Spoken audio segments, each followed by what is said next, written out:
उनके पास चलेंगे। ठीक है माँ, हम जल्द ही उनके पास चलेंगे। मुझे बहुत डर लग रहा है माँ। ये बार बार मुझे डरावने सपने आना, ये सब हमारे साथ क्यों हो रहा है माँ? अगले दिन सविता अपने बेटे ऋषु को लेकर गांव के बाहर तांत्रिक के पास जाती है। जिस जगह पर तांत्रिक रहा करता था वो जगह बहुत डरावनी थी। चारों तरफ कंकाल और खूब भूतियां नजर आ रही थी।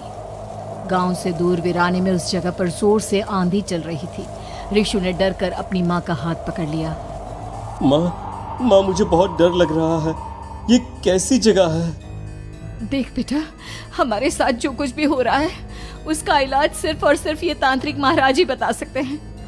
अब यही है जो हमें प्रॉब्लम से बाहर निकाल सकते हैं।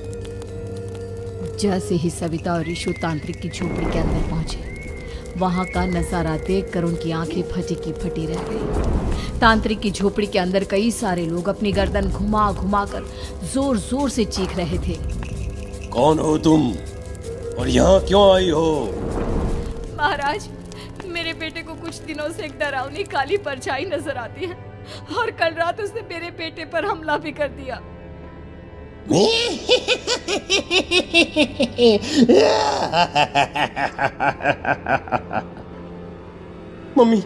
मम्मी हमें यहाँ से चलना चाहिए।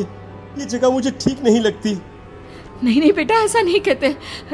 रुक जाओ, 2 मिनट के लिए रुक जाओ। क्या कहा? काली परछाई? तुम्हारे बेटे पर किसी काली परछाई ने हमला किया? हाँ महाराज, वो कह रही थी कि वो मेरे बेटे को कुछ कर देगी। कोई उपाय बताइए महाराज, मेरे बेटे के साथ कुछ गलत नहीं होना चाहिए। तुमने किसी दूसरे के साथ गलत किया है तो तुम्हारे साथ भी गलत होकर ही रहेगा। तुमने किसी की जान ली है, किसी को मार डाला है तुमने। नहीं महाराज, मैंने ऐसा कुछ नहीं किया। मैंने किसी की जान नहीं ली। मुझे कोई उपाय बताइए। लगता है तुम इतनी आसानी से नहीं मानोगी। मैं तुम्हें अभी उस काली परछाई से मिलवा देता हूँ और वही सारा सच तुम्हारे सामने लेकर आएगा।